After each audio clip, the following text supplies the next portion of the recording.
guys enjoyed this video, you guys should become patrons over on Patreon to support the channel, but you guys should subscribe. Remember to follow me on Twitter, Instagram, and on Twitch so you guys can obviously watch me stream. I hope you guys are enjoying my Mickey shirt. So we have this closet in my house of like shirts and stuff like that we usually wear when we're on like a Disney cruise or something, and I'm just like, I just want to wear these shirts at any particular given time. So I threw one on and I was just like, oh, this is so cute, and like Mickey's like mouth is like sparkly, I don't know if you guys can see, and then his pants are shiny, and then like Minnie's clothes are shiny. Like, I just really like the shirt. Anyway, let's get back to Tangled. So I've wanted to make my theory for a while, but I've wanted to sort of craft it in my head. Like, I know other people have made theory videos, but I haven't watched them, because if you guys have watched my Miraculous Ladybug theory videos or my Ruby theory videos, you'll know that like before I watch anybody else's videos, I sort of like to make my own and then watch everybody else's, because I don't want to like unintentionally steal ideas from other people, right? And obviously I feel like there are some ideas that overlap that a lot of people think of. Like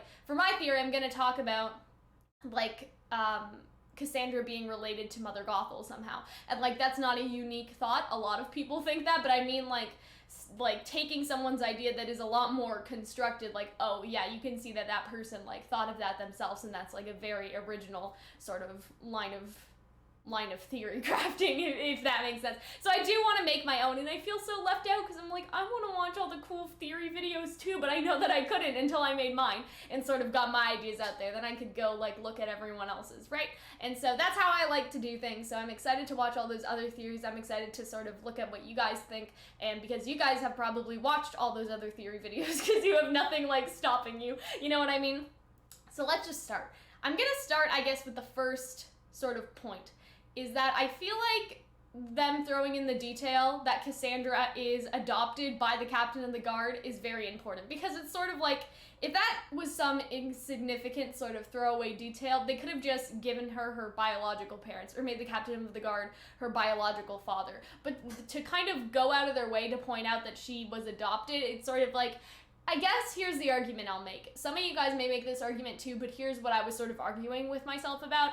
It may be a way that they're trying to sort of, maybe unintentionally, right? I don't remember the episodes in season 1 that well, so I don't know exactly if this even like occurred to anyone, but it's sort of like that sort of makes her connect to Eugene better, because Eugene was an orphan, she was an orphan, but it's sort of like Eugene went down this path of crime, but she got adopted by like the captain of the guard, and so their lives sort of, you know, went in two very different directions based on like, you know, how they got treated as kids, you know what I mean? Like, nobody adopted Flynn, it seems like. He was just an orphan, and then he grew out of the orphanage, and then he ran away or something, right? And so it's sort of one of those things where it's like, that seems like an important detail, but at the same time you could argue, well, they're just trying to draw comparisons to like Flynn and Cassandra, Cal, like it's supposed to be more like that and not like what you're thinking. But I feel like that, you know, the way that they've sort of pointed it out, it seems important. It doesn't seem like a throwaway thing or an insignificant thing. You know what I mean? Especially because if you think of other Disney movies where characters have been adopted, there's been some sort of mystical, like, heritage. You know what I mean? Like, think of Hercules, right? Hercules was adopted, but his parents were the Greek gods, sort of thing, right? When you look at other Disney characters that have been adopted, right, or have had the adoption sort of storyline, right, it's never been sort of an insignificant thing that they just sort of throw in there to throw in there, right? Like in Meet the Robinsons, it's, you know, it's sort of the same thing, and so on and so on and so forth, right? You guys probably understand what I'm kind of getting at. And so I think that that small detail is pointing to the fact that she is somehow related to Mother Gothel, because I don't think that they would just throw that in there if it wasn't important. You know what I mean?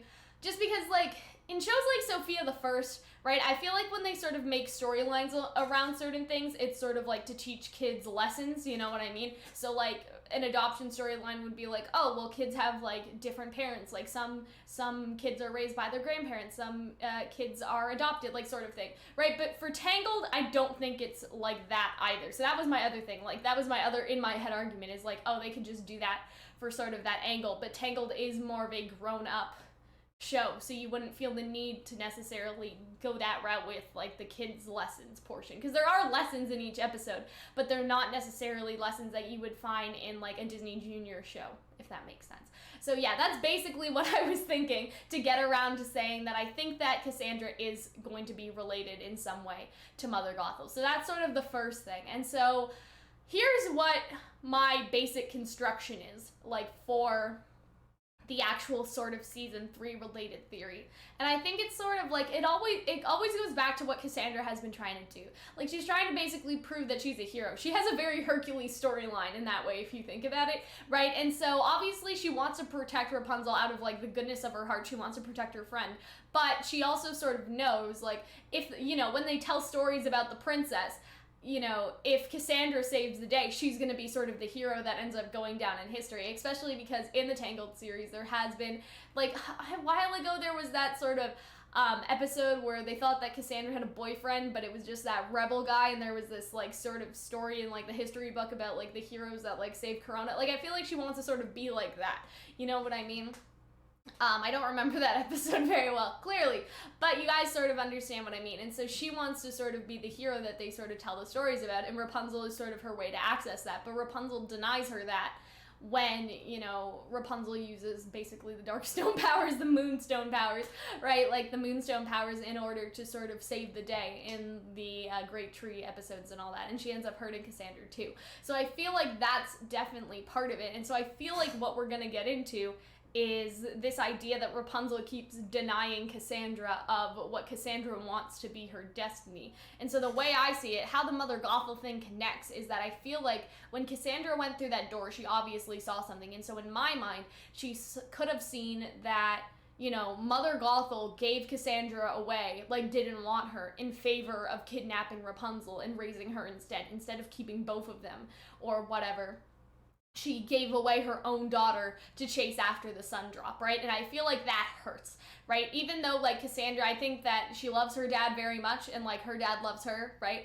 Like, I feel like that would hurt anyone if they saw that their mother just, like, gave them away or whatever to chase after the sun drop, especially because Mother Gothel was obviously a selfish person, that she went after the sun drop for her own immortality as opposed to keeping her own daughter, right? And so I feel like that's, like, definitely a punch. And again, that's Rapunzel almost denying Cassandra the family that she was, you could say, supposed to have. Or, like, even if Mother Gothel was a little crazy, if she didn't chase after the sun drop, right, she would have been probably would have been normal, if that makes sense. Like, the only reason why she manipulates Rapunzel, I think, is because she sees Rapunzel directly in connection with the flower. That doesn't make it okay, by the way, but I'm saying that she sees Rapunzel as an object, whereas if the sun drop never existed and Mother Gothel was, like, a normal-ass person or whatever, and she had Cassandra, it would have sort of been like, if she had forgotten about the sun drop, maybe she would have been a good person. I don't know, right? And so that's sort of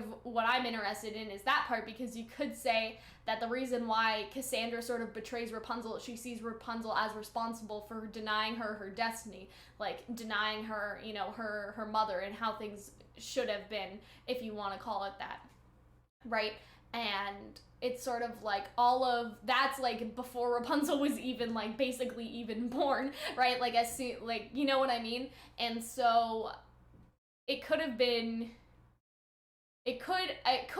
very damaging for Cassandra to have seen that in the door, if that is what she saw. And she could have gone sort of the revenge route, right? And, like, the episode for season 3, the first episode apparently is called Cassandra's Revenge, and that's probably going to be a double feature episode for season 3.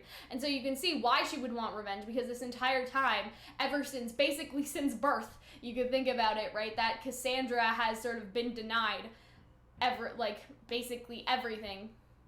You know what I mean? Like, her, like, the parents that, you know, gave birth to her, so Mother Gothel, and, like, sort of all of this stuff as you go down the line, and, like, her chance to be a hero, and her chance to save the day, and her chance to fulfill what she thinks is her destiny. Like, in her eyes, Rapunzel probably keeps denying her destiny, if that makes sense. And so I feel like taking the Moonstone does two things, right?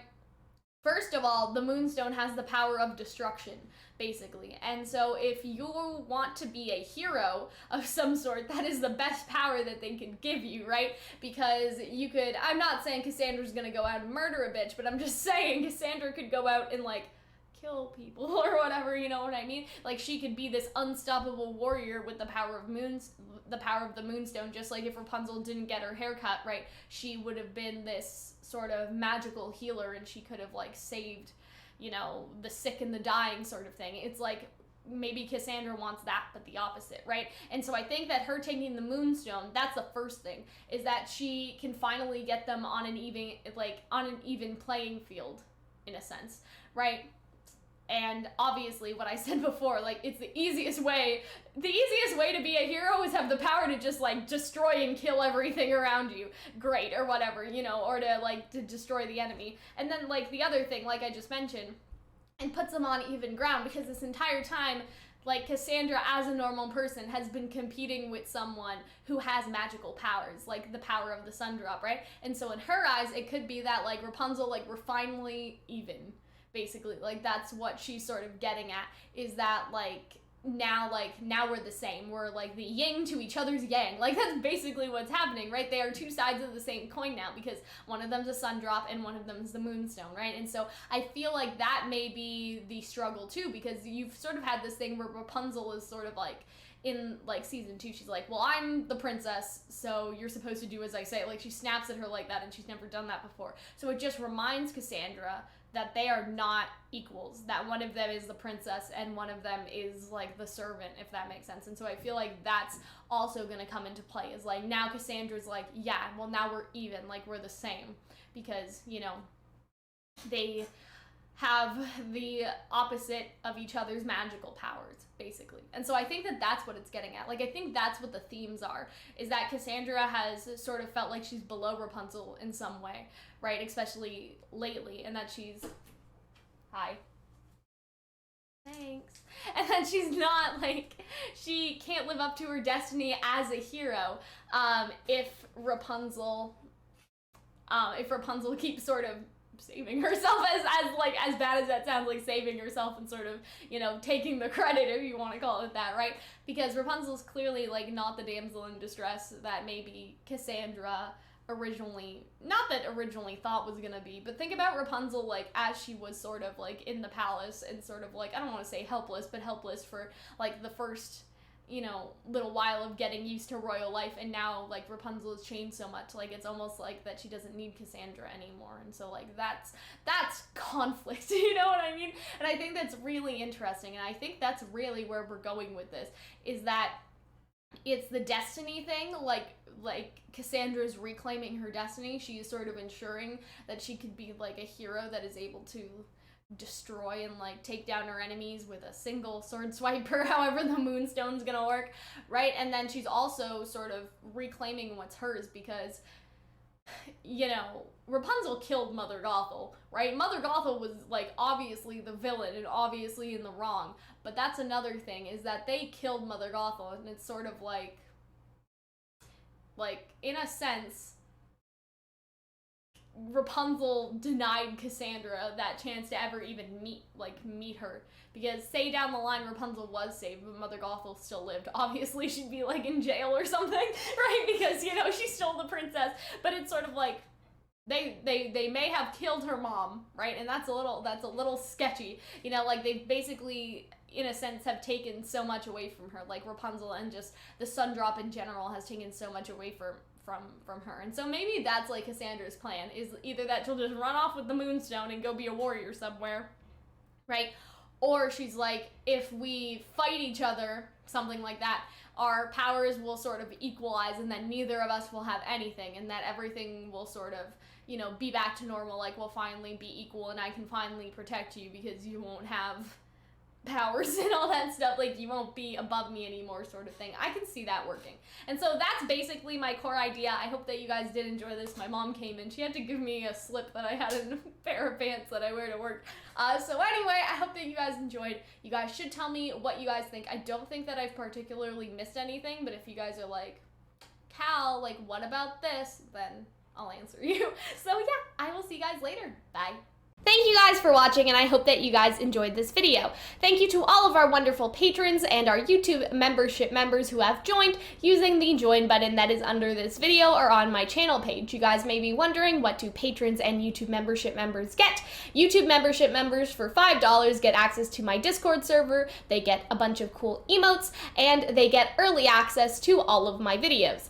$10 patrons on Patreon get early access that is more than a week in advance, so sometimes we do videos like weeks in advance or even a month in advance, and so they'll get those videos way earlier, right?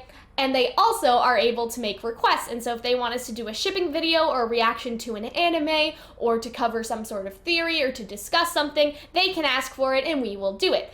On Patreon, $5 is early access a week in advance and $1 is for the Discord server. I hope that that helps. Again, thank you to our wonderful patrons over on Patreon, and I hope that you guys will join up soon. I will see you guys later. Bye.